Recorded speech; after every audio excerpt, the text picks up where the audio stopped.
মাটি চাপা দিয়ে রাখা সদ্যজাত এক শিশুর কান্না শুনে তাকে উদ্ধার করা হয়েছে।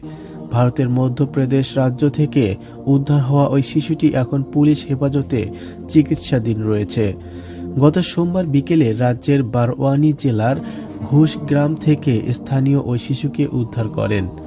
বারওয়ানি জেলার অতিরিক্ত পুলিশ সুপার টি.এস. বাঘেল স্থানীয়দের বরাত দিয়ে জানান, সোমবার ঘুষ গ্রামে স্থানীয় একটি কবরস্থানের পাশে খেলছিল কয়েকজন শিশু। এ সময় তারা পাশের কবরস্থানের মাটির নিচ থেকে শিশুর কান্নার আওয়াজ পায়। এরপর তারা ভয় পেয়ে তাড়াতাড়ি গ্রামে অন্যদের জানায়। খবর পেয়ে গ্রামবাসী সেখানে হাজির হয়।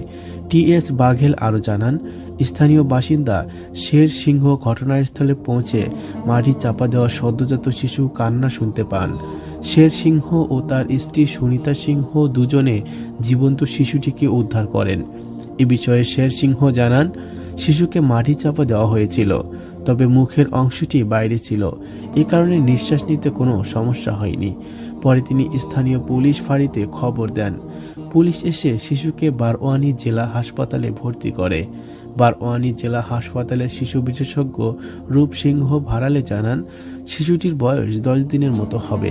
শিশুটির শরীরে পোকামাকড়ের কামড়ের চিহ্ন রয়েছে। তাছাড়া সে ঠান্ডা জ্বরে আক্রান্ত। মনে করা হচ্ছে শিশুটি উদ্ধারের অল্প কিছুক্ষণ আগে মাটির নিচে রাখা হয়, তবে শিশুটি এখন আশঙ্কামুক্ত। অতিরিক্ত পুলিশ সুপার টি.এস. বাঘেল জানান, শিশুটির চিকিৎসার খরচ বহন করছেন উদ্ধার করা শের সিংহ ও তার স্ত্রী। তারা ওই শিশুকে দত্তক নিতে আগ্রহ দেখিয়েছেন, তবে শিশুটি বারওয়ানি জেলা হাসপাতালে রেখে তার মা বাবার খোঁজ করা হচ্ছে। প্রিয় দর্শক, এই মর্মান্তিক ঘটনা সম্পর্কে আপনার কি মতামত তা কমেন্ট করে জানিয়ে দিন। ভিডিওটি ভালো লাগলে অবশ্যই একটি লাইক দিন এবং বন্ধুদের সাথে শেয়ার করুন।